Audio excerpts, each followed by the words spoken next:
पुत्र के प्राण बचाने के लिए राजा वन में साधु जी के पास जाता है और कहता है, हे साधु महाराज, मेरे पुत्र का 20वां वर्ष लग चुका है। मैं तो सोच रहा था 60 वर्ष की आयु के बाद पता नहीं 20 साल और जीऊंगा भी कि नहीं, पर महाराज पुत्र प्राप्ति का सुख मिलने से मेरा तो कुछ भी नहीं बिगड़ा, बल्कि अब तो पुत्र में और अधिक मोह हो गया महाराज। जिस पुत्र को हमने 20 साल तक पाला पोषा उसके साथ रहे, अब उसको ऐसे मरते हुए कतई नहीं देख सकते।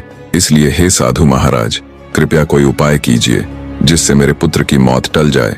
राजा की बात सुन साधु महात्मा जी बोले, वत्स, अब मैं कुछ नहीं कर सकता।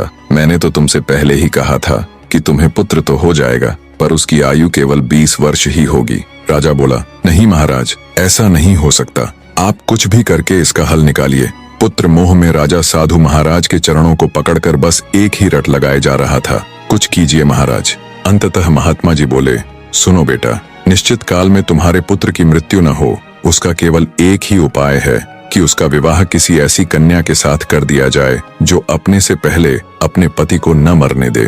इतना सुन राजा को कुछ सुकून मिला। वो साधु महाराज को प्रणाम कर राजमहल वापस लौट आया।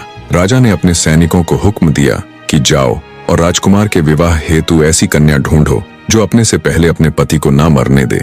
राजा का हुक्म मिलते ही उसके सैनिक देश के कोने कोने में फैल गए। वो जहां भी जाते हर जगह सब उन्हें यही कहते कि मृत्यु पर भला किसी का वश कैसे चल सकता है, वो किसके हाथ में है। मृत्यु तो जब आनी होगी आकर ही रहेगी, उसे भला कौन टाल सकता है। हर जगह इसी प्रकार के जवाब सुन सिपाही भी निराश हो गए। उन्हें कोई भी ऐसी कन्या नहीं मिली जो खुद से पहले अपने पति को न मरने दे। अंततः जब सिपाहियों की एक टुकड़ी हताश हो थक हार कर वापस लौट रही थी तो रास्ते में उनके आगे आगे 3 लड़कियां चल रही थीं। बने रहे।